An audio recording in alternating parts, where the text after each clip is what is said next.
Sniper की कहानी है जो किलोमीटरों दूर से भी अपने निशाने को खत्म कर सकता है, यहाँ तक कि अपनी आंखों पर पट्टी बांधकर भी। लेकिन ये स्नाइपर हमेशा से हत्यारा नहीं था। वो पहले एक साधारण गणित का शिक्षक था जिसे युद्ध और बंदूकों से नफरत थी। फिर एक दिन कुछ ऐसा हुआ जिसने उसे एक सीधे साधे शिक्षक से निर्दयी स्नाइपर बना दिया। कहानी की शुरुआत यूक्रेन के एक छोटे से गांव से होती है, जहां एक छोटा सा घर दिखाई देता है। वहां एक पति पत्नी खुशी से अपनी जिंदगी बिता रहे होते हैं। आदमी का नाम निकोला है और उसकी पत्नी का नाम नस्तिया।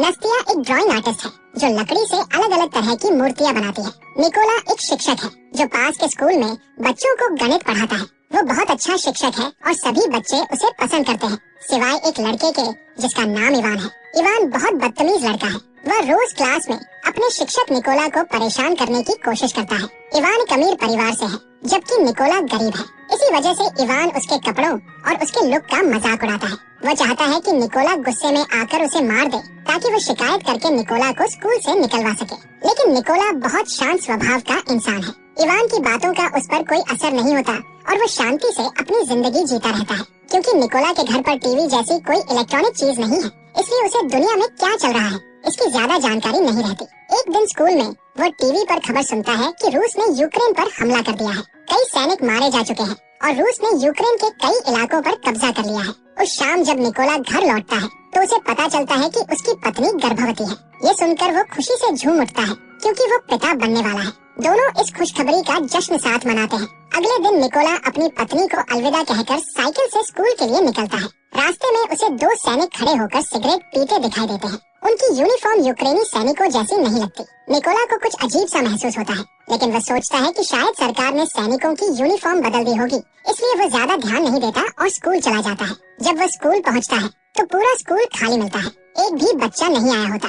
ये उसे अजीब लगता है। तभी वो टीवी पर खबर देखता है कि रूसी सैनिक यूक्रेन में घुस चुके हैं और इलाकों पर कब्जा कर रहे हैं। अब उसे समझ आता है कि रास्ते में दिखे सैनिक रूसी थे। अपनी पत्नी की चिंता में जो घर पर अकेली है, निकोला तुरंत साइकिल घुमाकर घर की तरफ दौड़ता है, लेकिन वो बहुत देर कर चुका होता है। घर पहुंचकर वह देखता है कि वही दो सैनिक उसकी पत्नी को बेरहमी से मार रहे हैं। निकोला उसे बचाने की कोशिश करता है, लेकिन सैनिक उसे भी बुरी तरह पीटते हैं। वो उनसे गिड़गिड़ाकर कहता है, कृपया मेरी पत्नी को मत मारो, वो गर्भवती है। लेकिन सैनिक उसकी एक नहीं सुनते और दोनों को मारते रहते हैं। कुछ देर बाद एक रूसी सैनिक घर के अंदर तलाशी लेता है। जब उसे अंदर कोई कीमती चीज नहीं मिलती तो वो गुस्से में निकोला के घर में आग लगा देता है और दोनों सैनिक वहाँ से चले जाते हैं। अपना घर जलता देखकर नस्तिया गुस्से से भर जाती है और रूसी सैनिकों पर एक पत्थर फेंक देती है। एक सैनिक मुड़कर उसे गोली मार देता है। नस्तिया वही मौके पर मर जाती है। अपनी पत्नी को मरते हुए देखकर निकोला की दुनिया उजड़ जाती है। वो जमीन पर गिरकर उसे अपनी बाहों में भर लेता है और फूट फूट कर रोने लगता है। कुछ समय बाद दो यूक्रेनी सैनिक वहाँ पहुँचते हैं। नस्तिया को मृत देखकर उन्हें बहुत दुख होता है। वे निकोला के कंधे पर हाथ रखकर उसे हिम्मत देते हैं। वे एक गड्ढा खोदते हैं और निकोला से कहते हैं कि वो अपनी पत्नी को वहाँ दफना दे। अपनी पत्नी की मौत के बाद निकोला पूरी तरह टूट चुका होता है। रूसी सैनिकों ने सिर्फ उसकी पत्नी को नहीं मारा, बल्कि उसके अजन्मे बच्चे को भी मार दिया और उसका घर भी जला दिया। अब उसके अंदर बदले की आग जल रही होती है। उसे उस सैनिक को मारना है जिसने उसकी पत्नी को गोली मारी। इसके लिए उसे यूक्रेनी सेना में शामिल होना होगा। वो उन दोनों सैनिकों से उसे अपने साथ ले जाने की विनती करता है और कहता है कि वो सेना में भर्ती होना चाहता है। वे मान जाते हैं और उसे एक सैन्य अड्डे पर ले जाते हैं। जाने से पहले निकोला अपनी पत्नी द्वारा बनाई गई एक छोटी सी मूर्ति अपने पास रख लेता है, जिसे वो अपनी सुरक्षा के लिए शुभ मानता है। बेस पर पहुंचने के बाद उनका सीनियर ऑफिसर उन दोनों सैनिकों पर गुस्सा करता है कि वे निकोला को क्यों लाए और पहले उसे भर्ती करने से मना कर देता है, क्योंकि उसे शक होता है कि वह जासूस भी हो सकता है। पूछताछ के बाद जब उसे निकोला की पूरी कहानी पता चलती है कि कैसे रूसी सैनिकों ने उसकी पत्नी को मार दिया और उसका घर जला दिया, तब निकोला कहता है कि उसके पास जीने की कोई वजह नहीं बची।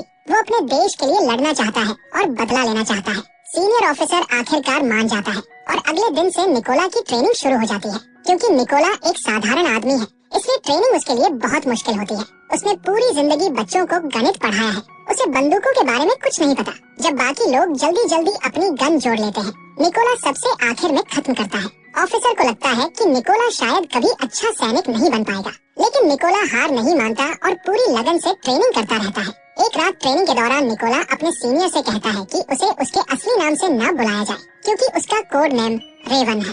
सब लोग हंस पड़ते हैं और सीनियर कहता है कि कोड नेम इतनी आसानी से नहीं मिलते, उसके लिए देश के लिए कुछ बड़ा करना पड़ता है। निकोला इसे बुरा नहीं मानता और भी मेहनत करने लगता है। जब बाकी लोग रात में सोते हैं वो तब भी प्रैक्टिस करता रहता है। एक दिन सीनियर बताता है कि उन्हें स्नाइपरों की कमी है और रूसियों से लड़ने के लिए और स्नाइपर चाहिए। वह पूछता है कि कौन स्नाइपर बनना चाहता है। कुछ सैनिक खड़े होते हैं और निकोला भी उनके साथ खड़ा हो जाता है। सब उसका मजाक उड़ाते हैं। सीनियर कहता है कि वो स्नाइपर बनने के लायक नहीं है क्योंकि वो अभी ठीक से गन खोलना बंद करना भी नहीं सीख पाया।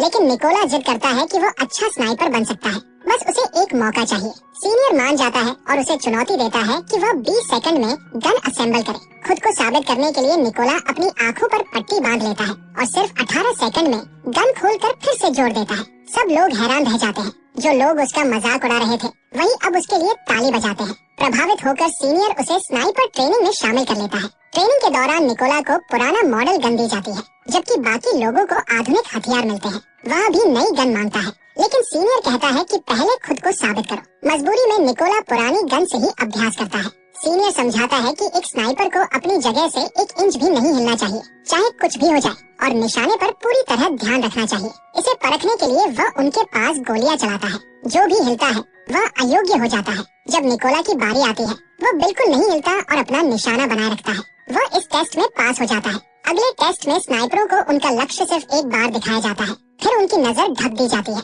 उन्हें अनुमान लगाकर गोली चलानी होती है। कुछ सैनिक पास हो जाते हैं लेकिन जब निकोला गोली चलाता है तो उसका निशाना थोड़ा चूक जाता है, मुख्य रूप से इसलिए क्योंकि उसकी पुरानी राइफल से परफेक्ट शॉट लेना मुश्किल है। सब जानते हैं कि नई राइफल होती तो वो सटीक निशाना लगाता।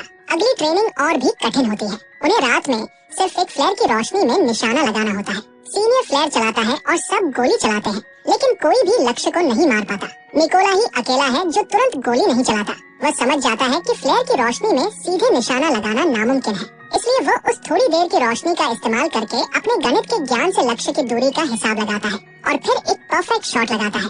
सब लोग, यहाँ तक कि सीनियर भी हैरान रह जाते हैं। ये काम आज तक किसी ने नहीं किया था। सिर्फ निकोला सफल होता है। सीनियर बहुत प्रभावित होता है और आखिरकार उसे उसका मनचाहा कोड नेम दे देता है, रेवन। दिन बीतते हैं और निकोला पूरी लगन से ट्रेनिंग करता है। आखिरकार रिजल्ट का दिन आता है। कर्नल निकोला को सैल्यूट करता है और बताता है कि वह टेस्ट पास कर चुका है। कुछ दिनों बाद कर्नल निकोला के पास आता है और कहता है कि अपना सामान तैयार कर लो, वे एक मिशन पर जा रहे हैं। खबर मिली है कि रूसी सैनिकों ने एक चेक पॉइंट पर कब्जा कर लिया है। निकोल की टीम जल्दी ही लोकेशन पर पहुंच गई और अपनी अपनी पोजीशन लेकर निशाना साध लिया। वे रूसी सैनिकों को मार गिराने ही वाले थे कि तभी दूर से एक गाड़ी चेक पॉइंट की तरफ आती दिखाई दी। ये देखकर कर्नल ने सभी को फायर रोकने का आदेश दिया।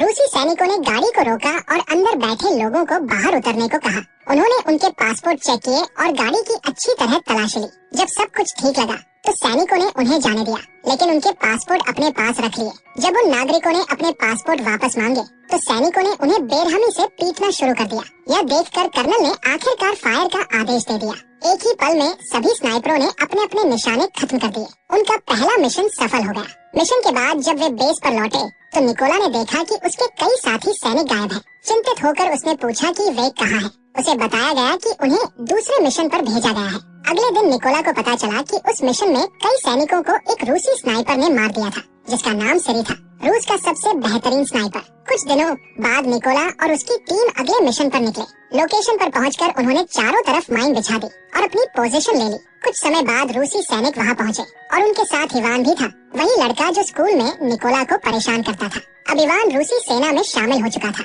जब कर्नल ने फायर का आदेश दिया तो निकोला हिचकिचा गया। वो अपने पुराने छात्र को मारना नहीं चाहता था, लेकिन अपनी भावनाओं को किनारे रखते हुए उसने सीधे सैनिकों पर गोली चलाने के बजाय जमीन में बिछाई गई माइन पर निशाना साधा। एक भयानक विस्फोट हुआ जिसमें इवान समेत सभी रूसी सैनिक मारे गए। सब शांत होने के बाद कर्नल ने गुस्से में निकोला से पूछा कि आदेश मिलने पर वो क्या सोच रहा था। निकोला ने कहा कि उन सैनिकों में उसका एक छात्र था और वो उसे मारना नहीं चाहता था। कर्नल ने समझाया कि उसे इवान के लिए दुखी नहीं होना चाहिए क्योंकि यहाँ वो छात्र नहीं बल्कि दुश्मन था। रूसी सेना में शामिल होना इवान का अपना फैसला था। मिशन पूरा करके वे बेस लौट आए। कर्नल को निकोला पर गहरा भरोसा हो गया था और वो अक्सर उसके साथ समय बिताता था। एक दिन कर्नल ने निकोला को अपने परिवार की फोटो दिखाई। उसने बताया कि उसकी 2 बेटियां हैं जिन्हें यह भी नहीं पता कि उनका पिता सैनिक है। उसने उन्हें बताया था कि वह एक बिजनेसमैन है और उसकी पत्नी ने भी सच्चाई कभी नहीं बताई। तब निकोला ने भी अपनी दर्द भरी कहानी सुनाई कि कैसे रूसी सैनिकों ने उसकी पत्नी को बेरहमी से मार डाला था। ये कहते कहते वो भावुक हो गया, लेकिन कर्नल ने उसे सांत्वना दी। अगली सुबह वे एक और महत्वपूर्ण मिशन के लिए निकले। उन्हें खबर मिली थी कि रूसी सैनिकों का एक दल एक खास रास्ते से गुजरेगा। कर्नल और निकोला पहले ही वहाँ पहुंचकर अपनी पोजीशन ले लेते हैं। कुछ ही देर में उन्हें 2 रूसी सैनिक दिखाई देते हैं जो अपनी टीम का इंतजार कर रहे होते हैं। निकोला की नजर उन पर पड़ती है। उनमें से एक वही सैनिक था जिसने उसकी पत्नी को गोली मारी थी और वह उसकी सीधी लाइन ऑफ साइट में था। निकोला ने फायर करने की अनुमति मांगी, लेकिन कर्नल ने मना कर दिया। गुस्से में निकोला ने फिर पूछा, लेकिन कर्नल ने दोबारा इनकार कर दिया। अपनी भावनाओं पर काबू न रख पाने के कारण निकोला ने खुद ही गोली चला दी। वो सैनिक वही ढेर हो गया, लेकिन इस गोली ने उनकी पोजीशन भी उजागर कर दी। कर्नल चिल्लाया, तुमने क्या कर दिया? सबसे बुरी बात ये थी कि रूस का सबसे खतरनाक स्नाइपर सिरी भी वहीं आसपास था और अब उसे उनकी लोकेशन पता चल चुकी थी। कर्नल सिरी को ढूंढने की कोशिश करने लगा, लेकिन उससे पहले ही सिरी ने उसके सिर में गोली मार दी। कर्नल मौके पर ही मारा गया। निकोला को अपनी बड़ी गलती का एहसास हुआ। उसकी वजह से कर्नल की मौत हो गई थी। रूसी सैनिक अब उनकी पोजीशन जान चुके थे और भारी फायरिंग व बमबारी शुरू कर दी। हालात बिगड़ते देखकर निकोला ने पीछे हटने का फैसला किया। वो कर्नल की लाश को उठाकर दुश्मन इलाके से किसी तरह निकल गया और बेस वापस पहुंच गया। निकोला टूट चुका था और खुद को कर्नल की मौत का जिम्मेदार मान रहा था। उसने कसम खाई कि वह सिरी को मारकर उसका बदला लेगा। जल्द ही निकोला को 2 रूसी स्नाइपरों की जानकारी मिली और वह एक और मिशन पर गया। वहां पहुंचकर उसने निशाना साधा और एक स्नाइपर को मार गिराया, लेकिन उसी दौरान दूसरे स्नाइपर ने निकोला के हाथ में गोली मार दी। घायल होने के बावजूद निकोला ने दूसरे स्नाइपर को भी मार दिया। गंभीर रूप से घायल निकोला इलाज के लिए एक गुप्त बेस पर गया। इसी दौरान उसे सेना के एक मेजर का फोन आया, जिसने बताया कि उन्हें उस स्नाइपर की लोकेशन मिल गई है जिसने कर्नल को मारा था। निकोला तुरंत बेस लौट आया, जहां मेजर ने सबको ब्रीफिंग दी। मेजर ने बताया कि उस स्नाइपर का नाम सिरी है, जो रूस का सबसे बेहतरीन निशानेबाज है और जिसका निशाना कभी नहीं चुकता। वो यूक्रेन के 6 बेहतरीन स्नाइपरों को मार चुका है। वो यूक्रेनी सैनिकों को मारते हुए वीडियो बनाकर सोशल मीडिया पर डालता था ताकि उनका मनोबल टूट जाए। सिरी आमतौर पर एक ही तय पोजीशन पर रहकर अपने दुश्मनों का शिकार करता था। उन्होंने एक योजना बनाई। 2 टीमें सिरी की लोकेशन की ओर बढ़ेंगी। पहली टीम सामने से रूसी सैनिकों पर हमला करेगी। जब वे व्यस्त होंगे, दूसरी टीम पीछे से हमला करेगी। इस अफरा तफरी का फायदा उठाकर निकोला बिल्डिंग के अंदर जाएगा और सिरी को मारेगा। योजना तय करने के बाद वे लोकेशन की ओर बढ़े। सभी स्नाइपर अपनी अपनी जगह तैनात हो गए। इस बीच निकोला चुपचाप बिल्डिंग के अंदर घुस गया, जहां उसने 2 रूसी सैनिकों को बात करते देखा। उसने उन्हें बिना आवाज किए मार गिराया और आगे बढ़ गया। योजना के मुताबिक उसने अपनी टीम को संकेत दिया।